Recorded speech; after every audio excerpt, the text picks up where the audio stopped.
Hey everybody, Amanda and I are taking the week off to get ready for Crimecon this weekend. In place of our regular shenanigans, I brought you all a special episode from the Tinish podcast, where I guest co-hosted and gave my personal top 10 pettiest crimes we've ever covered on Live Laugh Larceny. Nick at Tinish is a good friend of ours, and we would love if you gave his show a try. If you like our show for the cats, butts, and fun facts, then Tinish will be another great addition for you. I also co-hosted on Tinish's 257th episode, where Nick schooled me on the 10 most common reasons people get arrested. If you are already a Tinish fan, you have heard these episodes, because who hasn't? Amanda and I also were guests on today's episode of Perplexity, a mystery podcast. We had fun chatting with Kadra about the most cuckoo escape from Alcatraz I had never even heard of. It was a lot of fun, and there was no murders, so you can still have a lighthearted time over there. Amanda and I would love if you took this time to help support our friends while we are on our podcast field trip. We'll be back next week with a new episode, and keep an eye out on our socials for Crimecon content. Enjoy Tinish, and I'll put info in for both shows in the show notes. See ya!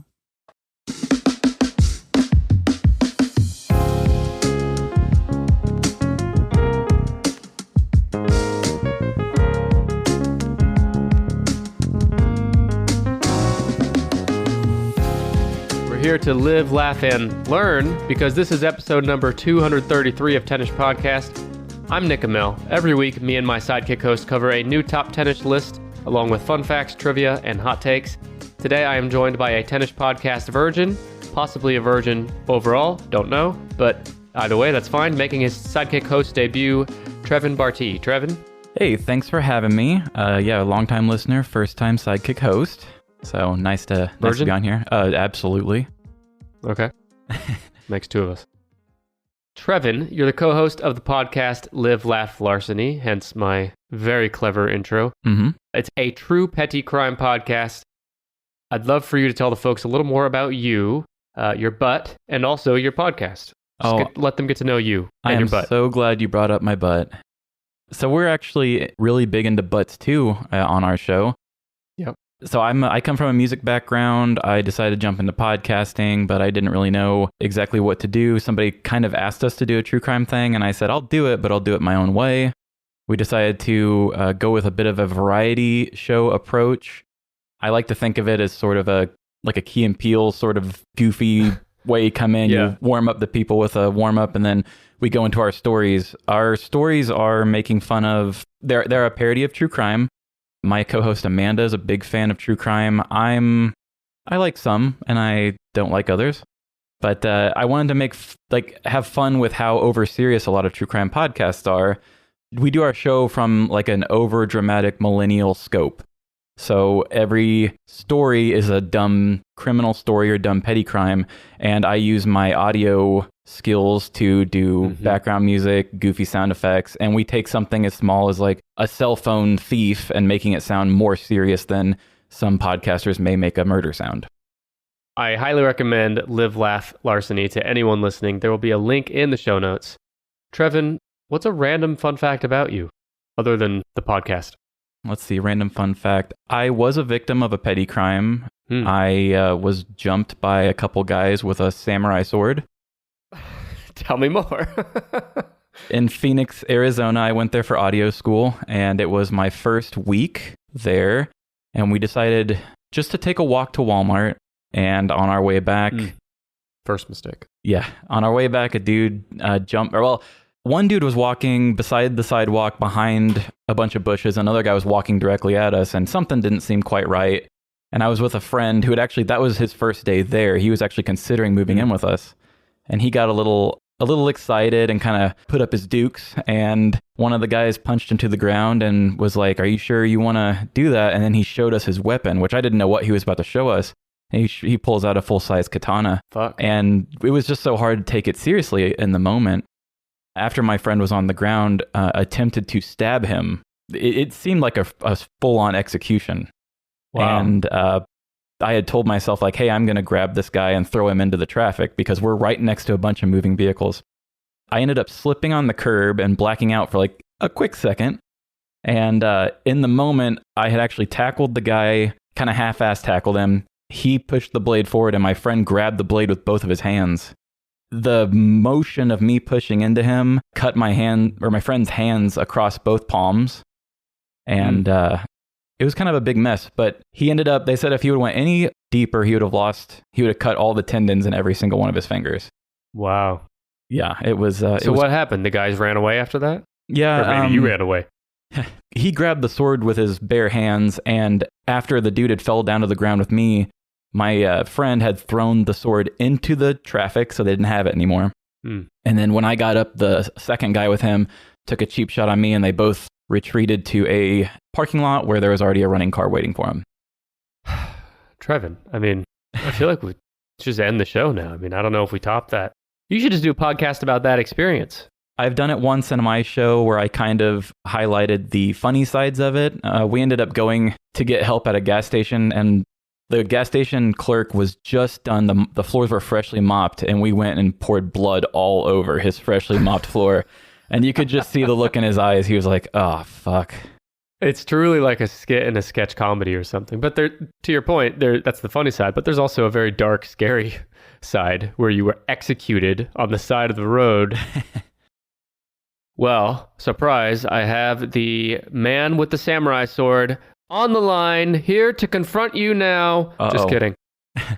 That's a crazy story, and you said you covered that on your show. I have not heard that story yet, so... Yeah, it was an older one. Thank you for sharing that. Yeah. I also told it on Let's Not Meet, actually, a couple weeks ago. Well, Trevin, I want to meet your top 10 list, and I'm going to assume it doesn't have to do with samurai swords. Nope, there are no samurai swords in this list. So, okay. I'm going to be doing the top 10 pettiest crimes as told by Live, Laugh, Larceny. Okay. See, I compiled this list, and then I thought more about it, and I realized that a lot of your guests usually have more data to reference. And then I listened to your episode with Tim and Lance when they did the weird city names, and I know that they did the draft together. Mm-hmm. And Amanda and I sort of kind of did a draft of our own here, and we're focusing on the pettiest crimes, like emphasis on the word petty. So it's not like the biggest crimes we've ever done. It's not the greatest hits that we've done, but it's the ones that I feel like they are driven with petty spite and revenge. I love it. So this is a top 10 list of the pettiest of petty crimes that you have covered on your show. Correct. Okay. And I know you like to guess things. I know this makes it a little harder because it's not coming from data. If you want to throw out a guess of anything, we can go that route. A lot of these have a little bit of twists and turns, and I will ask you what you think will happen next, and we will learn together. Okay, so something that's not on the list, right? Oh, God, where do you start? It's such a... Okay, well, this is fresh on my mind because I just listened to it today, but the gentleman that wanted to meet the Pope in the Vatican, and he didn't get his way, so he decided to break a 2,000-year-old statue on display. It is not on the top 10. Okay, we're going even pettier. Yes, much pettier.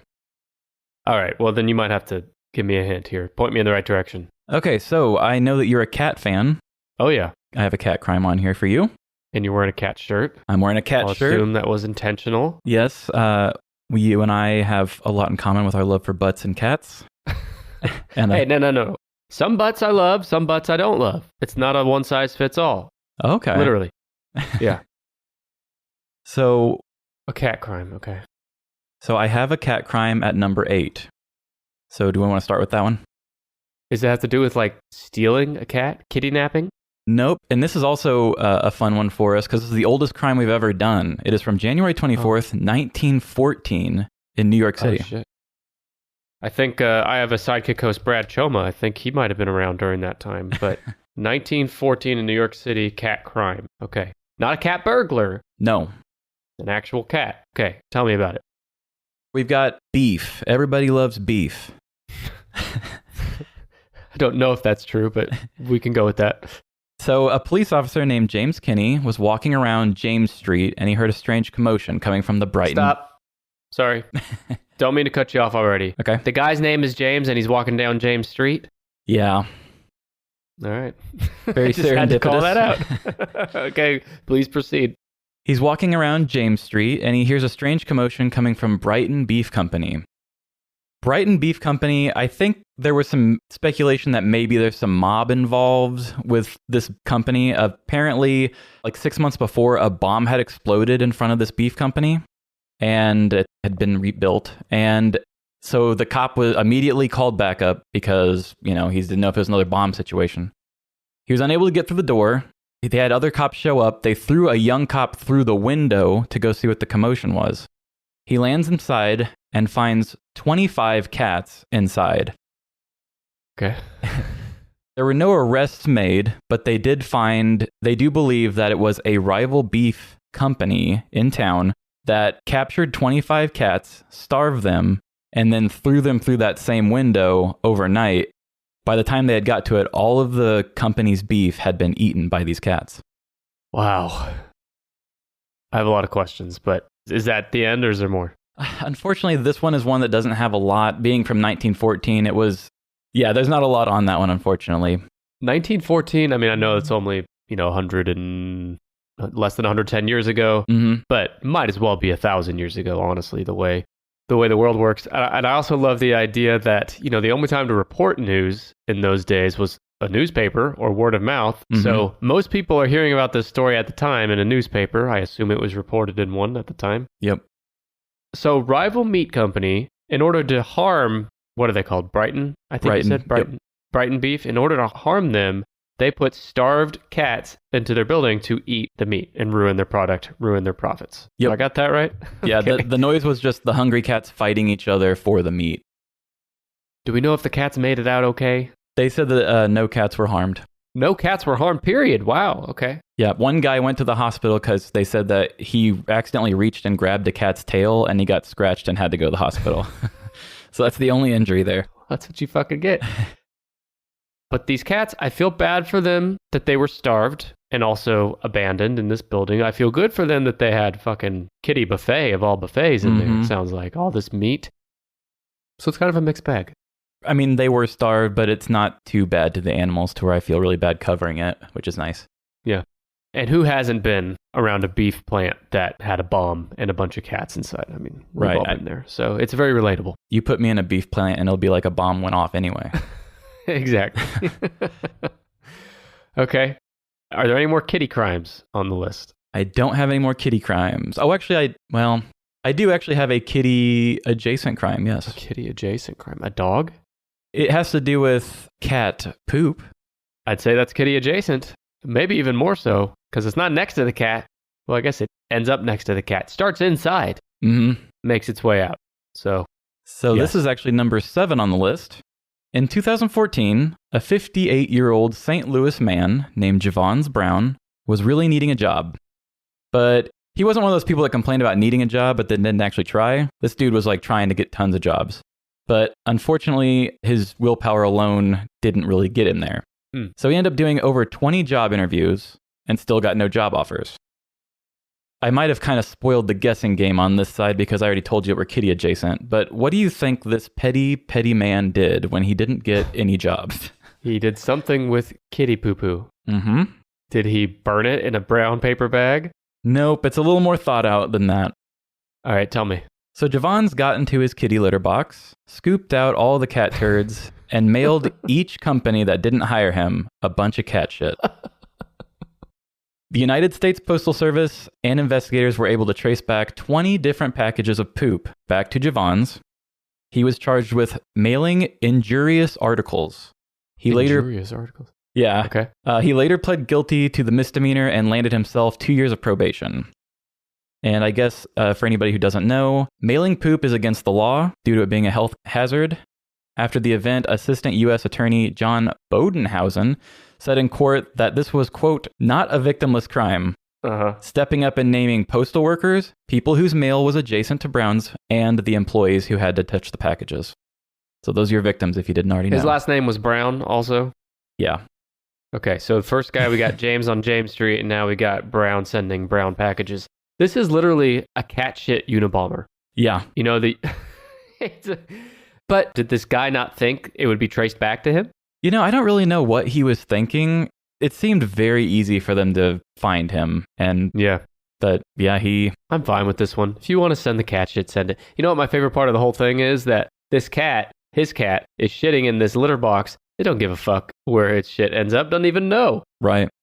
So that cat's just living its best life, shitting in a box, and its shit is being mailed across the continental United States. Yeah, I mean, not a lot of cats can be happy to know that their shit had more than one purpose, you know? Yeah, that's right. I'm loving this list because so far we got 2 kitty and kitty adjacent crimes. Mm-hmm. We're the done top with 10. cats, though. Are there any other animals related? I've got insect. I've got an insect crime if you want to go that way. See, and I'm frustrated too because I've listened to a few of your episodes and I'm not recalling any of these. I tried not to do too much that's super recent, so that might also be a problem. That might be part of it. Okay, insect. Does it have to do with getting someone intentionally bit by an insect or stung? Stung. Booyah. This is why I host the Top 10 podcast, Trevin, because I guessed it. It's number 5. 4. Knew it. You're close. So we're going to talk about a lady named Rory Susan Woods. Oh, she's not named Rory Insect or Rory Bee. Rory Wasp. This is a thing all about protesting. Protesting is an important part of our country. We all have the right to do it, as long as our government allows it for the most part. Sounds like hippie shit, but all right. But one thing you should never do if you're planning a protest is don't invite a Batman villain. Huh. In a town called Long Meadow, outside of Boston, Massachusetts, local citizens were protesting the eviction of Alton King Jr.'s $1.5 million home. In 2006, there's this guy named Alton King who... Listener of the show. Oh, yeah, listener of the show. Right. He had a $1 million house, and he decided after 2 years that he wanted to put on a full-size basketball court and an apartment for his mother, because she was aging. Building it cost him about $410,000, but apparently his mortgage had jumped from $3,000 a month to $13,000 a month due to what King describes as shady business practices and predatory lending. The home was well known in the community. Some NBA players would play pickup games there, and the 2006 gubernatorial, I hate that word, fundraiser was held there for a governor hopeful. So the community knew the place pretty well. So when King filed for bankruptcy and was evicted by the bank, many people in town were aware and pretty angry about it. It was a textbook protest. Everything was going according to plan until 55-year-old Rory Susan Woods showed up. Now, she had actually just been evicted 1 month earlier, so she had a major bone to pick with the whole eviction process. Major bee to pick. Exactly. So the 55-year-old woman loaded up a trailer with crates of beehives, donned a white beekeeper outfit, and drove it to the spot of the protest. Officers attempted to stop her, but once she started smashing crate lids, they backed off. Rory dumped one crate over, sending a swarm of bees over protesters, the movers that were hired by the bank, and police. She also picked up another tower of bees and just started walking it towards the front door. I have questions, but I'll hold them. She was eventually subdued and arrested on 4 counts of assault and battery by means of dangerous weapon, 3 counts of assault by means of dangerous weapon, and 1 count of disorderly conduct. They're calling the bee the dangerous weapon, yes. Right? Mm-hmm. Okay. I guess it is because some people are allergic and all that. She could have killed somebody, right? With the bee sting. And they said a lot of people, I guess, on the force or whatever that were there were already allergic. And one guy did go to the hospital. But it was just one guy, and they had said, had something really bad happen to him, this would have gone way more south for her. Yeah. So what happened to her? Do you know? No, unfortunately, the thing about our show, which really sucks, is a lot of people get their charges, and then everything else isn't really out there, you know, what gets settled in court and stuff like that, because it's just not that big of a deal to people. I don't know why. It's important to me. What a petty crime that is, because it's so creative, first of all, and unique, and the effort involved to get all these bees. She must have been a beekeeper in her spare time or something. She's got to be if she knows what she's doing with it. But if she just got evicted, was she like kicked out and then her and the bees had to go, you know, stay at a long-term motel for a while? Like, I want to know what had to happen. Her and the bees were under the overpass on the highway, like in a homeless tent. I don't know, man, but it's elaborate. I'll give her that. Yeah. She wanted revenge, and she thought the bees were the best way to do it, but I don't know. Maybe just fucking egg their house or something. It just seems easier, but... Yeah. She's such a Batman villain. That's the most thought out and big, grandiose, and she had a whole suit that went along with it. Yeah, she came in a beekeeper suit, right? Like the whole white thing with the like the big helmet thing. Like there's actually she was protected pictures from the bees of her really? Okay. like getting subdued. It's pretty good looking. It's fun. Yeah. Damn. Okay. I don't know if it gets any better than this, but apparently it does because the bee thing was number 4 and there's 3 more above it. Yes. How about we get things a little hot and heavy and talk about making love? Oh, baby. I don't know if I'm ready for this. Okay. Let's do it. I got a couple love-making stories, but number 10 on the list is one of my favorites. Does it have to do, let me guess first, does it have to do with getting back at someone by having sex with someone else? Something in that arena? Nope. Okay. Tell me then. Okay. So, Monroe, Connecticut, 2018. 52-year-old Robert Somley and a 48-year-old unknown female coworker, they were landscaping at someone else's home. The two were loading wood into a trailer until Robert had to leave because he needed a break. Loading all that wood will do that to you. Yeah. 20 minutes later, the coworker went to go check on him because he never came back. As she walked into the home of the people that they were working for, she saw him standing in the middle of their house watching porn and pleasuring himself. Oh my God. The woman walked in and asked him what he was doing. He said he needed to relieve himself sexually before finishing work. No, I was going to say, Trevin, do you mind if we take a break real quick? I just feel this pressure building up. Oh yeah, I can give you about 20 if you need it. Okay. I won't need 20, I promise you, but yeah. Okay. So is there more to the story? Oh, there's much more. Okay. She goes back outside to finish the job. She just says, like, what are you doing? He says, I need to relieve myself. And she's like, all right, cool. I'll go back to work. I have a problem with that, but all right. I do too. It sounds so weird. And that's actually from her statement. So I'm like, what? Like, how do you not question that more? A little later, she returned to find Robert still naked with the laptop. But this time... Oh, he's naked too? Yeah, he was naked watching the laptop. You didn't tell me he's naked. Yeah, he was naked. I mean, look, that's not the worst part of the whole thing. The worst part is the jerking off in someone else's home. But you had to get completely naked to do it? Right, you couldn't just do a quick job. It's called jerking off because you can just do it real quick. You just jerk in, jerk out, jerk off. Okay, so he's naked. She sees him naked. All right, go ahead. She says, okay, fine, I'll go back to work, whatever.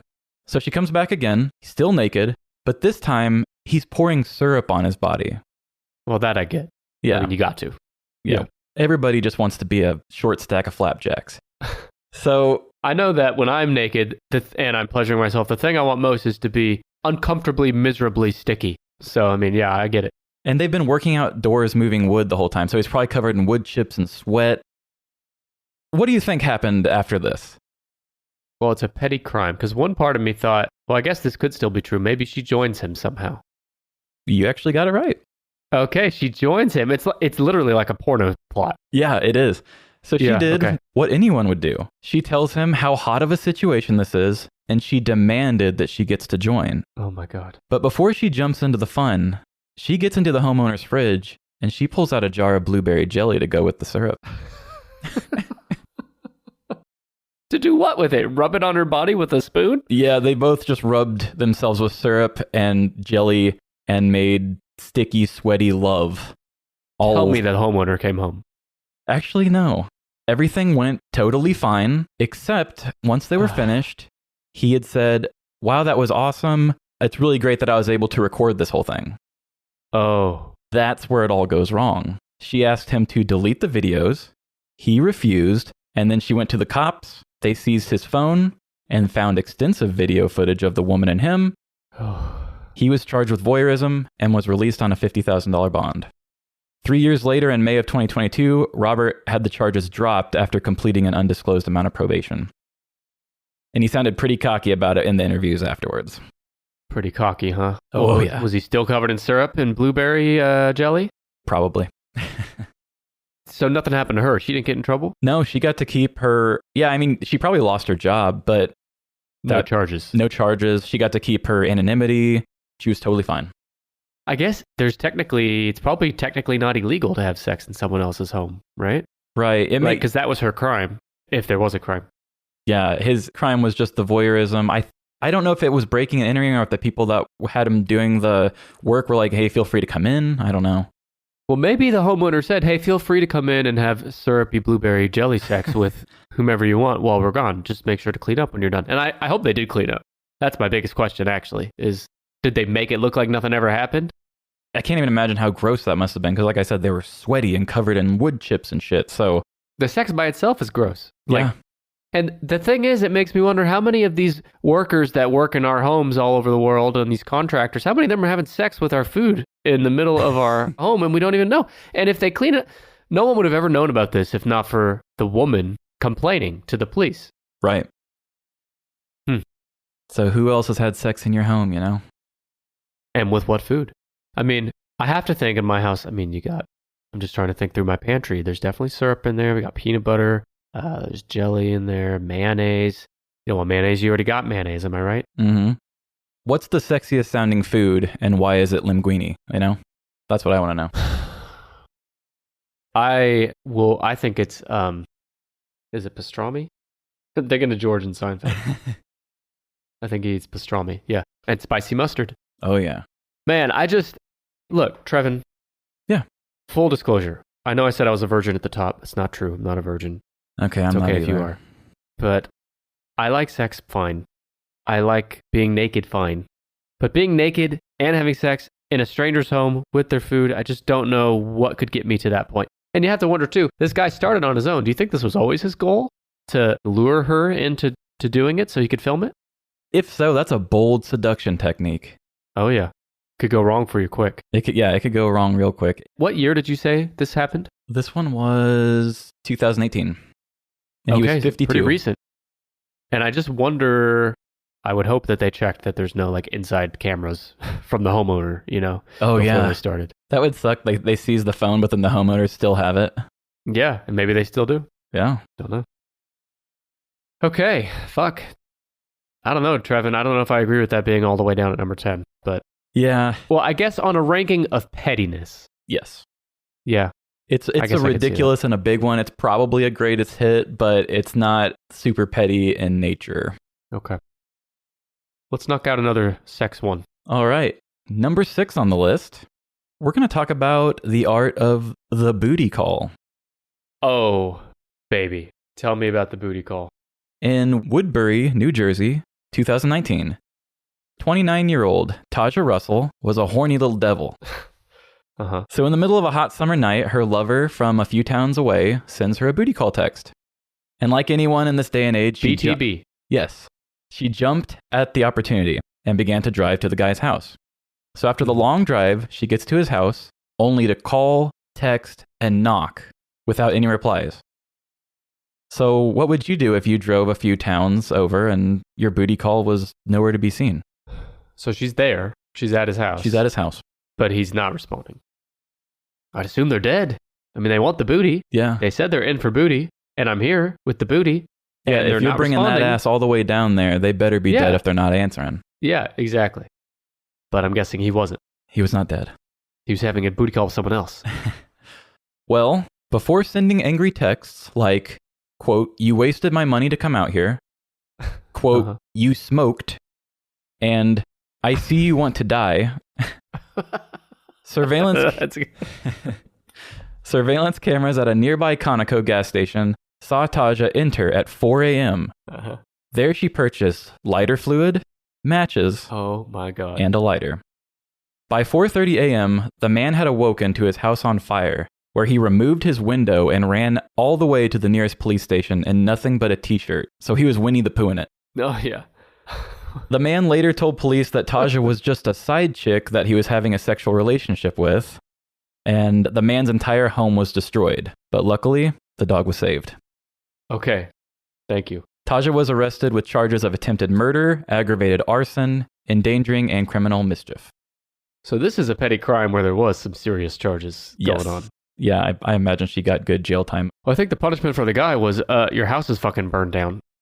Trevin, try to put yourself in this woman's shoes that burnt the house down. Mm-hmm. Get there, you're mad, you're upset, fine. That's fine. You're allowed to be upset. But that anger that you feel is sustained for several hours, well, I don't know if it's for several hours, for at least a while, long enough to go to the store, buy all this shit, come back, and nowhere in that time are you thinking, maybe I shouldn't do this? Am I overreacting? Is this a good idea? Is this going to pan out for me? And you still go through with it anyway. You burn this house down. Was it worth it?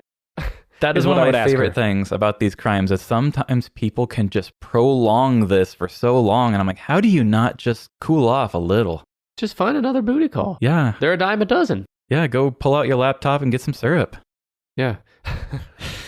Just call some landscapers over, have the jelly and the syrup like out and visible so they get the idea. That's kind of like, I remember hearing one time, don't know if this is true, but I remember hearing one time that here where I live in Oklahoma, lawns are always, they're grass, they're lawns. Mm-hmm. They're not like somewhere like New Mexico where lawns are, instead of grass, you have like white rocks, think Walt's house in Breaking Bad. Mm-hmm. But if you see a house around here that has those rocks instead of grass, that means they are DTF. They're down to fuck, and they are swingers. I did not know that. Don't know if it's true. Some guy that I probably wouldn't trust told me that one time. Anyway, I say all that to say, that's going to be the new thing with just leaving the syrup out on the counter when the landscapers come over or any other kind of contractor. They come in, they see the syrup, they know it's time to disrobe. Yeah, you're just giving like the all clear. Like, all the shrubs are in the back, and I'm leaving the syrup and jelly here in case something comes up. Wink, wink. I'm going to be, just down the road. And if they don't leave the syrup out, then you pretty much have their implied permission to burn down their house out of anger. Correct. Wow. Okay. These just keep getting more and more absurd. So, what's your situation with neighbors? Do you like your neighbors? I'm neutral on my neighbors at the moment. I've definitely had mixed neighbor experiences in my life, but nothing too crazy. I've got some assholes that don't like my dog, and that's not fun for me. So I can really relate to the story I'm about to tell you at number 9. Okay. And it is a story of the way people deal with neighbors. So in August of 2019, Manchester, New Hampshire, 20-year-old Christy Benoit called the police, stating that her apartment neighbor had broken down her door, came in, punched, and scratched her. Wait, punched and scratched? Can you imagine punching someone first, a woman, they go down, they're probably maybe semi-conscious, and then you get down on your hands and knees next to them and take your nails and just scratch their arm? Yeah, the story itself already sounds a little wackadoo. I love it. Okay. I don't love it, but you know what I mean. And so the way this actually played out was when she made that call, she actually just went to a third neighbor who had nothing to do with any of this and was just like beating on their door and like, help me, that mean neighbor over here beat me up. So she used their phone to call the police. So the police show up, random neighbor and Christy are there. Police searched the apartment and found a broken plate, furniture moved, and blood splattered on the living room floor, kitchen, and bathroom. Scratch. Mm-hmm. Christy had black eyes, blood stains on her shirt and her arms, and her legs were covered in scratches. So they scratched her legs. A lot of scratches, not just one. Right. Upon further inspection, the cops found that the red liquid splattered about was inconsistent with blood. The officers searched around and found a vial of vampire blood used for Halloween costumes. She staged the whole thing to frame the neighbor's dog. Well, she staged the whole thing just to blame the neighbor because she didn't like the neighbor.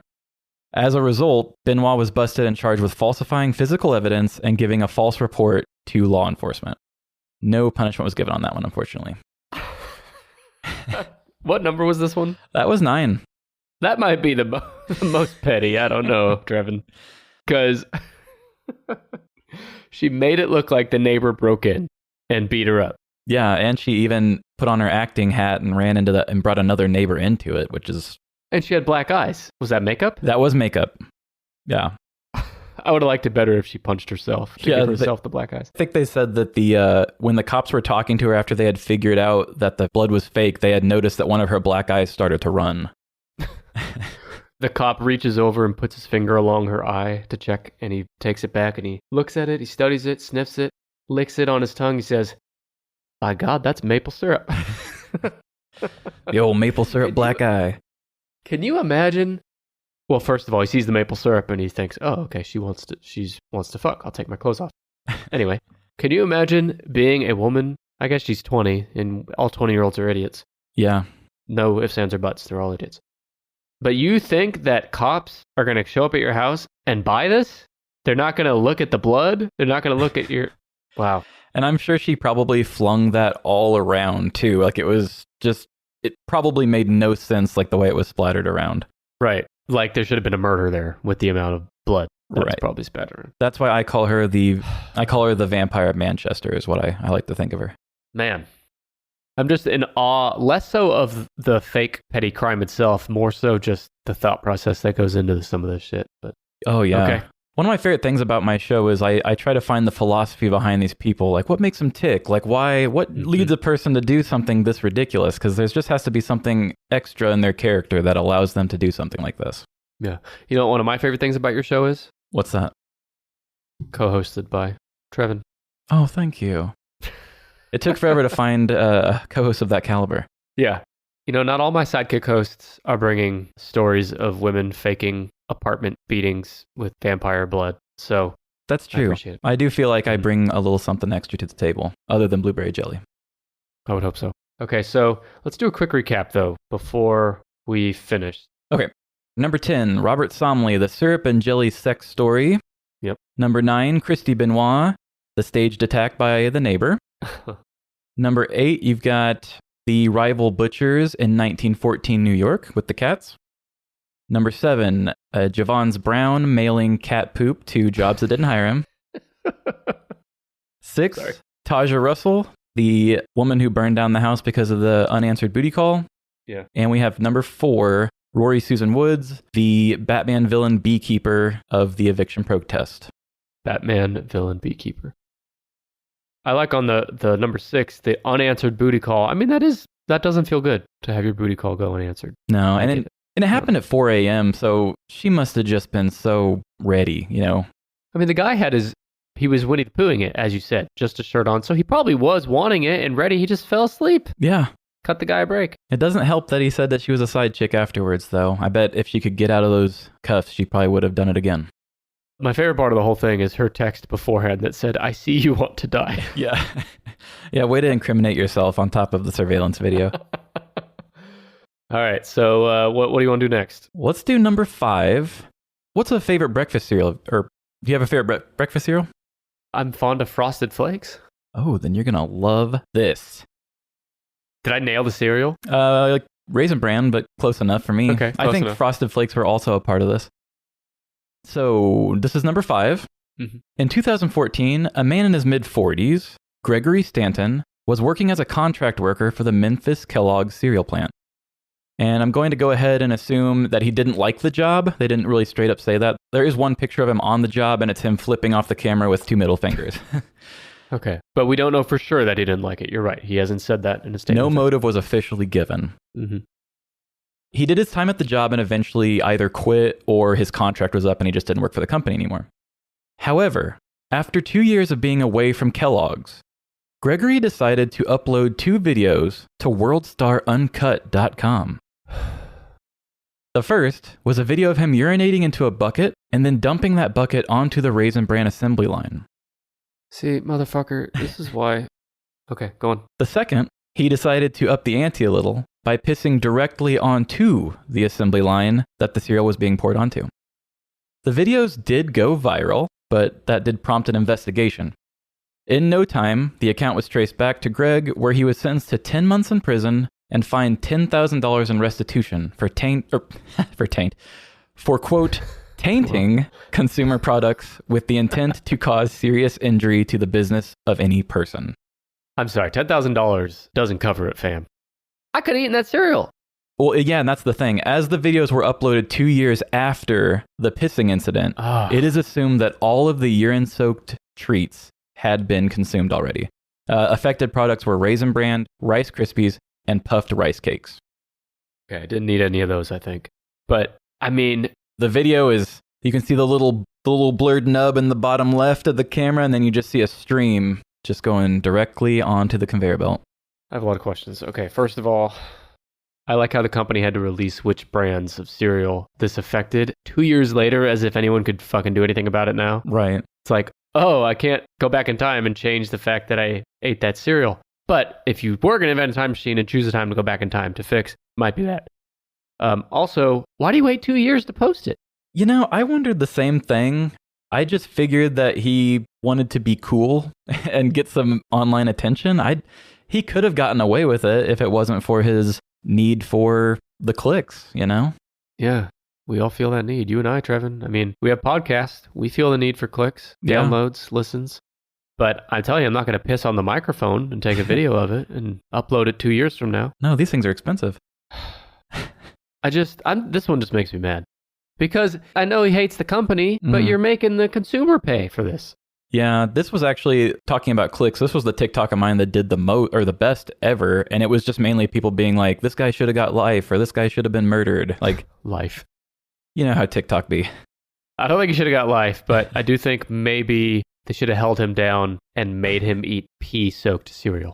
Yeah, I think that's only fair. In addition to the jail time and the fine. Of course. Yeah, the 10 months was, I don't know, I go back and forth. Does 10 months seem like enough? I guess. I don't know. Before you told me the sentence, if you had asked me, Nick, how long should this guy go to prison? You know what? Fuck it. I'd probably say 2 years. 2 years?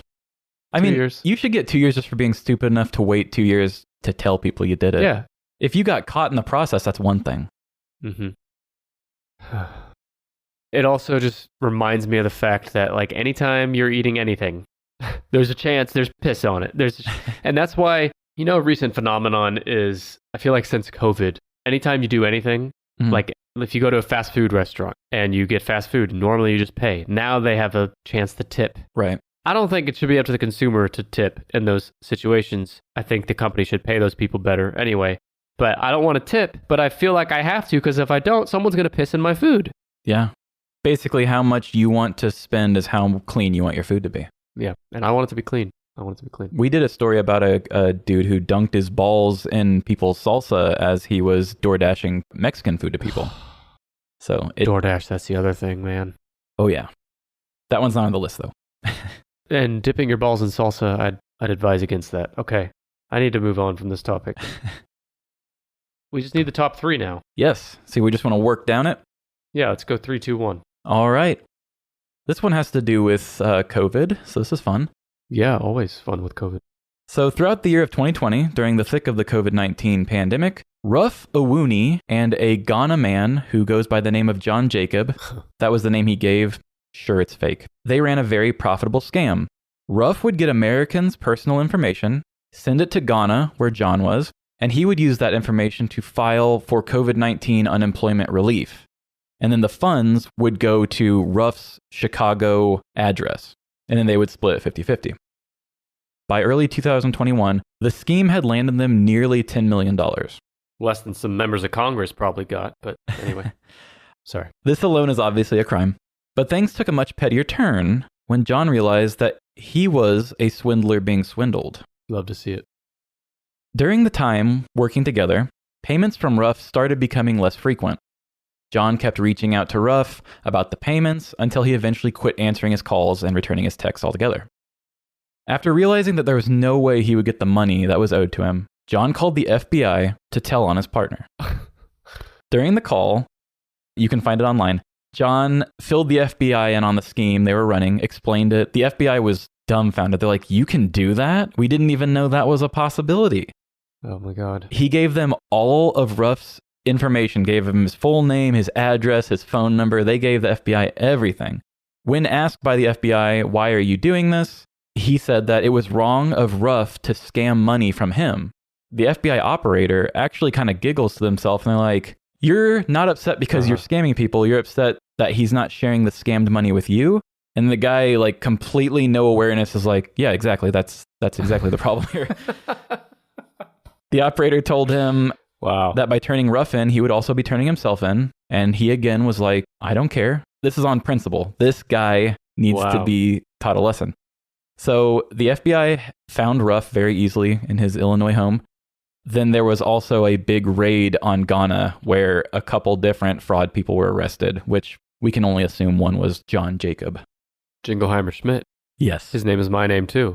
Do you know if Mr. Jingleheimer Schmidt got prison time? I mean, surely. Right? Well, he's in Ghana, right? Yeah, he's in Ghana. So they didn't even give the names of the couple people that they raided and got. Yeah. But it was a full FBI thing, so I don't even know how that works when it's... I don't know how that works. Like, do they go to Ghana prison or... I have no idea. Yeah. No idea.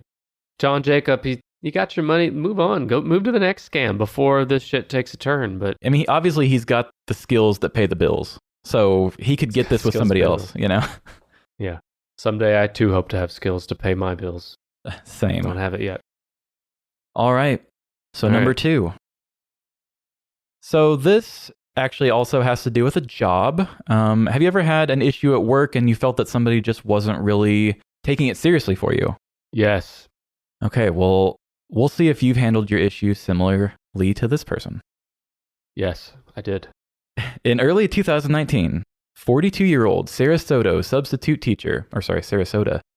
teacher Heather Carpenter was dealing with a professional complaint towards her place of employment, the Philippi Shores Elementary School. Unfortunately, Heather did not feel the principal was taking proper care of the complaint in question. So what would you do if you felt your boss wasn't taking your issues seriously? I would either let loose a bunch of bees in his office or place 25 starving cats in his office. How about you give them a good helping of the Florida mudslide? No. During the time of this dispute, Heather caught word that the principal's 6-year-old daughter was having a birthday party at a local park. The morning of the party, hours before kids were expected to play games and eat hot dogs, Heather showed up, sporting rubber gloves and a face mask. There, she took a mixture of human urine and feces and poured it all over the tables and grills of the park's picnic pavilion. She used the rubber gloves to help smear it in and cover all of the surfaces. During her shitty act of revenge, a bystander at the park witnessed the whole thing and called the police. Police investigated and asked the principal if anybody wanted to sabotage the child's birthday party, and the only person she was able to name was Heather. All in all, 7 tables and 2 grills were shitted on. Due to the porous nature of the tables, they were replaced at a cost of $1,400. The grills, each of which cost $650, were replaced to ensure food safety. The labor for all of this cost $150, and because the pavilion was rented for the day, the money was refunded at a cost of $110. All of the damage cost Sarasota County $2,310. Carpenter was arrested and charged with third-degree felony criminal mischief and was unable to serve as a teacher or volunteer at any Sarasota schools. I'm appalled.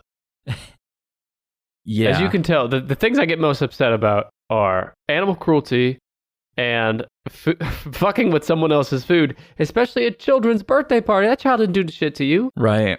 Oh, God. And she goes there and you said a mixture of human urine and human feces.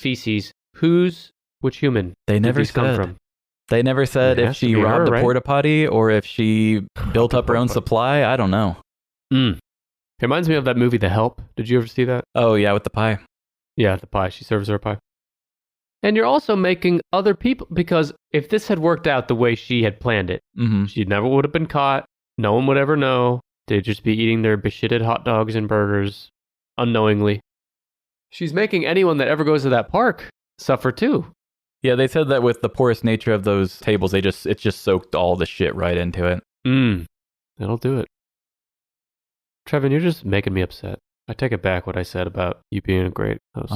Well, we can try next time with like uplifting crimes or something. Uplifting crimes. I do have some heroic crime stories. Okay. One didn't make the list was a guy who went down and cut down all the traffic cameras in his town because he was tired of the red light tickets for people. So that was kind of heroic, but criminal. He's a vigilante. Exactly. Yeah. They called him the Red Light Robin Hood. That's cute. That's cute. The theme of today is shit. Yeah. We get a lot of poop and butt jokes with our show, for sure. Because that's what a lot of people do. No joke can matter, though. Yeah. Yeah, it's serious. Okay, number one's going to make me happy, right? It's going to be funny and cute and not upset me. I would say it's not destructive, but it's just really petty. Okay, good. And again, this is the top 10 pettiest, so not always necessarily the biggest, but you'll see why I call this the pettiest. This one has a little bit of a mystery to it. For nearly 3 years, elderly couple Ed and Cheryl Patton woke up to find a coffee cup littered in their yard. During this time, Ed collected each cup, filling 10 trash bags with over 300 cups. Wow. The mystery became a bit of a project for the Pattons, as Ed used security cameras, binoculars, and even had index cards where he recorded each event and the time in which he thought it took place. Still, in 3 years, they were not able to catch this perpetrator. That was until they requested the help of their neighbors. Eventually, one neighbor saw a suspicious minivan stop in front of the Pattons' home, where they were able to get the license plate number. With help from the Hamburg police, the neighborhood had a stakeout where the minivan once again passed by to litter a cup. police pulled over and arrested 76-year-old man Larry Pope for the littering spree. According to the Buffalo News, Pope was a former coworker of Cheryl's.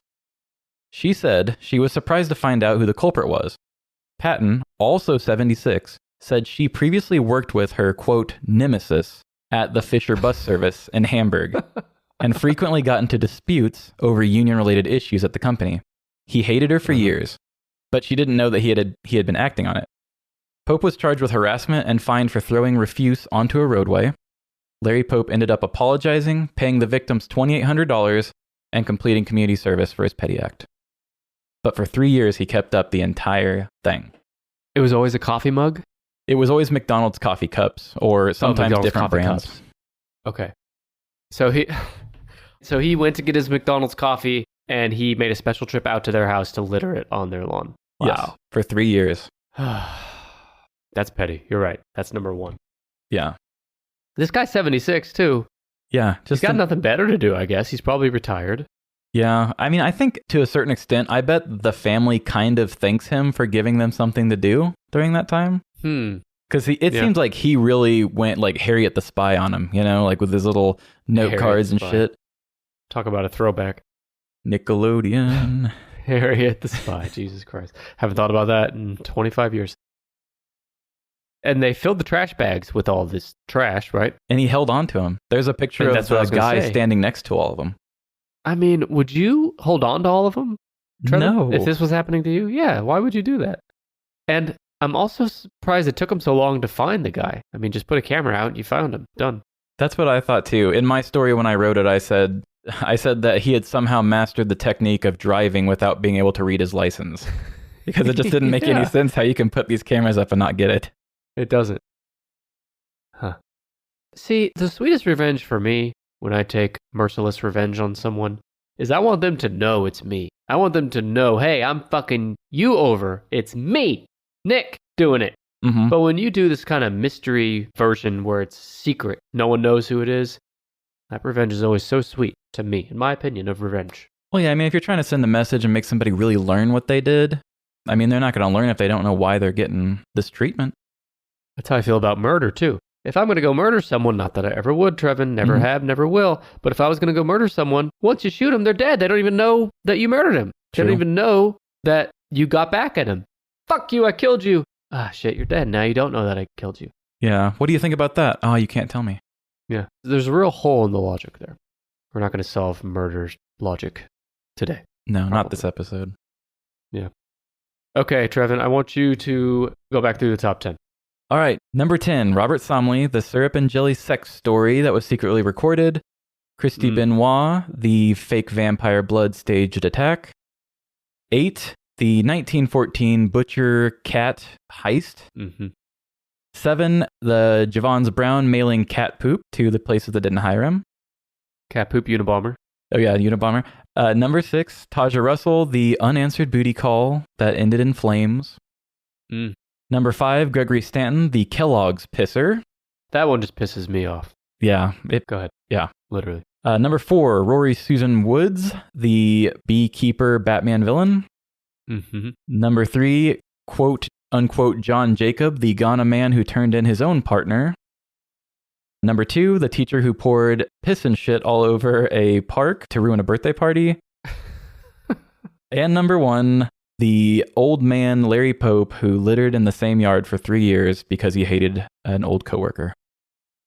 On a list of top 10 pettiest petty crimes, I do have to admit, number 1 and 2 make sense. Those belong at number 1 and 2.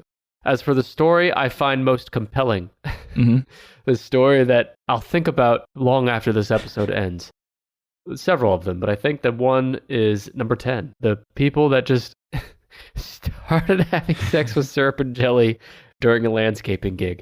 Why are they even inside? First of all, I never answered that. They're landscapers. Yeah, that was a favorite one of mine. I love doing sex stories because the sound effects that can go along with those, especially when you're talking about the squishiness of jelly and whatnot. There's a lot of room for me to play on the audio field with that. That's true. I love a good squish. Love a good squish sound. Trevin, this was amazing. Thank you so much for bringing this list. And I think the listeners, if they enjoyed this episode, they would definitely enjoy your show since you covered all this shit on there. So can you tell us more about your show again, where to find it, anything else you want to share? Yeah. Live, Laugh, Larceny. You can find us anywhere you get your podcast. The stories are my pride and joy. I love coming up with the philosophy behind petty crimes. I've thought about writing a philosophy book based on nothing but petty crimes because there's just so much you can learn about the world through people who have sex with syrup and jelly and stuff like that. And there's an endless supply of those stories too, is the other beautiful thing. Yeah, and so we kind of mix it all up. If you're a person who likes storytelling podcasts, we do that. If you're a person who likes audio dramas, our sound effects are like that. If you like the edutainment side of things, we always do a little bit of a fun fact, and we do we do top fives sometimes because I too like to just learn a little bit of something every time I listen to something. Mm-hmm. It's a little bit of a variety with what we do, but it's all around comedy. If you don't like true crime, that's okay because most days I don't. My co-host absolutely loves it. She is your typical true crime person, and I'm the guy who decided to bastardize it with sound effects. Just really impressed with the kind of storytelling nature of the petty crimes in the episodes. It's so well done. So yeah, highly recommend it to everyone. Live, Laugh, Larceny. Trevin, we'll have to have you back on sometime. Oh, I would love to. I love doing these things. And if you ever need someone to come on and complain about why people shouldn't fuck with other people's foods in a factory, I'm your guy. All right. Hey, if you ever have a petty crime of your own and you want to tell it, I would love to build sound around it. God, I've done a lot of my own petty crimes. We'll discuss some of those off air and you tell me if they fit. Anyway, Trevin, thank you again. To the listeners, thank you so much for listening. I'll be back next week with episode 234. Fan favorite Anna Keller will be back on the show to guess a top 10 list that I bring. Until then, thank you very much. Goodbye.